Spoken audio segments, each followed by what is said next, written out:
अस्सलाम वालेकुम जलाल। वालेकुम अस्सलाम बड़ी अम्मी। आप बहुत खुश लग रही हैं, बैठिए। शुक्रिया जलाल, बात खुशी की ही है। कल के जश्न को बेहतरीन बनाने के लिए एक उम्दा ख्याल आया था दिमाग में। फरमाइए। राजा रामचंद्र बाघेल के दरबार में मौसीकी के एक उम्दा फनकार है, क्या गला पाया है, और रागों पर उनकी पकड़ तो सुभान अल्लाह। कहीं आप रामतनु के बारे में तो बात नहीं कर रही?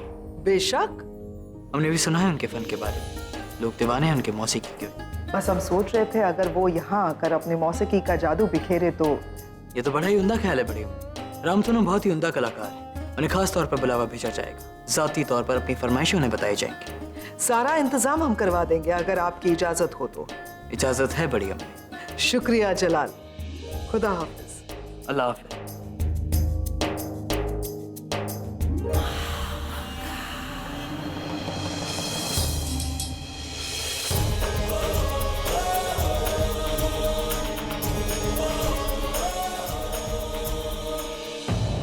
शहंशाह जलालुद्दीन मोहम्मद, हम उनके निमंत्रण पर वहां क्यों जाएं? क्या बात कर रहे हैं पंडित जी, वो मुगल सल्तनत के बादशाह हैं, भारतवर्ष में सबसे शक्तिशाली। हमारा मानना है कि आपको जाना चाहिए। देखते हैं महाराज कि वो मुगल बादशाह संगीत का कितना बड़ा पारखी। रीवा के नरेश रामचंद्र के अनुरोध पर रामतनु पांडे ने भारी मन से शहंशाह के दरबार में संगीत प्रस्तुत करने का निमंत्रण स्वीकार कर लिया। ये खबर मिलते ही जैसे महल में खुशियां भर आई। होती भी क्यों ना, आखिर संगीत का शहंशाह हिंद के शहंशाह के साथ मिलने वाला था। मानना पड़ेगा, महामंगा ने ये बहुत अच्छी सलाह दी है। सुना है जादू है उनकी आवाज में। दुआ है ये जादू जलाल और जोधा के साथ पर भी चले। जादू चले इसीलिए तो हमने उन्हें यहाँ आने का न्योता दिया है। जलाल और बेगम जोधा पर जादू चलेगा रामतनु साहब का, लेकिन उस जादू का असर वही होगा जो महामंगा चाहती है। ये तो बहुत ही बड़ी शुभ सूचना है। इतने बड़े संगीतकार का गाना सुनने को मिलेगा, उनके दर्शन होंगे। इससे बड़ा सौभाग्य हमारे लिए और क्या हो सकता है। बहुत खुश हो? क्यों ना हो मोती। सुजामल भाईसा से उनके विषय में बहुत कुछ सुना है हमने। एक हिंदू संगीतकार को मुगल दरबार में इतना आदर मिल रहा है, ये सोचकर ही हमें गर्व होता है। जानती हो, राग रागनियों के सम्राट हैं वो। जैसा राग गा दे, आसपास के वातावरण में वैसे ही प्रभाव छाने लगता है। ऐसे ज्ञानी पुरुष के दर्शन होंगे, ये हमारे लिए सौभाग्य की बात नहीं तो और क्या है मोती। हर किसी को उसके आने का इंतजार था। शहंशाह से लेकर फकीर तक इंतजार कर रहे थे रामतनु पांडे का, सुरों के सम्राट का। रामतनु पांडे उस दरबार में अपने पैर रखने ही वाले थे जहां उन्हें नया सम्मान, नया खिताब और एक नई जिंदगी मिलने वाली थी। और मिलने वाला था एक नया नाम, तानसेन। खुद रामतनु पांडे नहीं जानते थे कि वो एक दिन इस मुगल सल्तनत के नवरत्नों में से एक होने वाले हैं। आपका वाद्य? ये वाद्य हमें अपने प्राणों से भी प्रिय है, और अपने प्राण किसी और के हाथों में नहीं दिए जाते।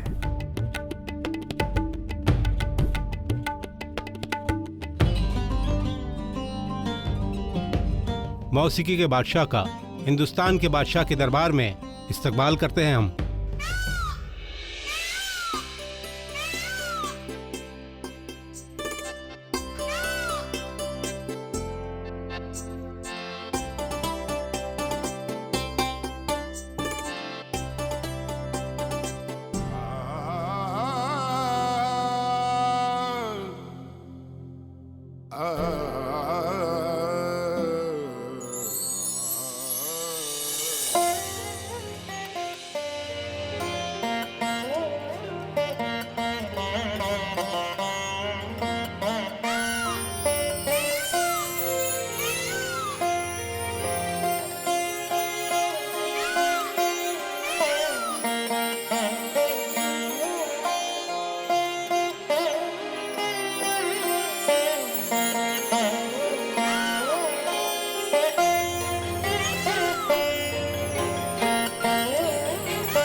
लगता है यहाँ की मिट्टी में कोई समस्या है।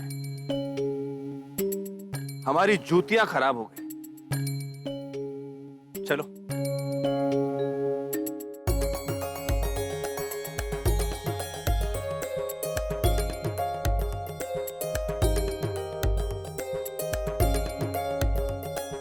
होशियार, मौसीकी के अजीम फनकार जनाब रामतनु पांडे जी तशरीफ ला रहे हैं।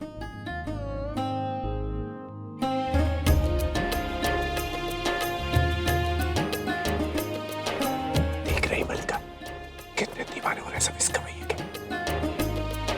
इनके गले में नूर बसता है सुना था हमने, मगर इनके चेहरे पर भी वल्लाह क्या नूर है।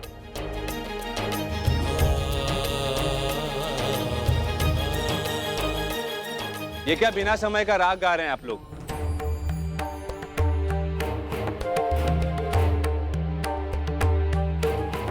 रागों का समय किसी के लिए बदला नहीं जा सकता।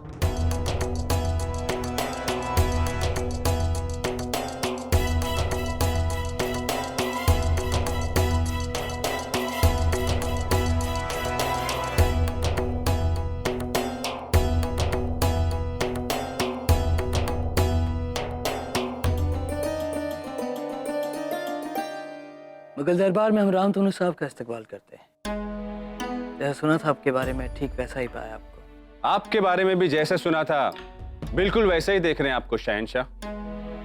ज़ैनसीब आदाब। प्रणाम। चलिए, आपसे मिलने की तमन्ना तो पूरी हो गई। रही बात आपकी मौसीकी सुनने की, तो वो भी आज शाम को जश्न में पूरी हो जाए। तब तक आप शाही मेहमानगाह में आराम फरमाइए। विश्राम करने के लिए हमारे महल में भी कोई कमी नहीं है शहंशाह। हम यहाँ आपके आमंत्रण और अपने राजा के आदेश पर आए और उत्सव समाप्त होते ही यहाँ से चले भी जाएंगे। फनकार की मर्जी के आगे किसी का जोर नहीं चलता। ऐसा आपको देखने से लगता है कि आपको आगरा की हवा पसंद नहीं है। आपकी एक बात की प्रशंसा करनी होगी। सामने खड़े व्यक्ति के मन में क्या चल रहा है आप भली बाती जान लेते। इस समय हमें आज्ञा दें। प्रणाम।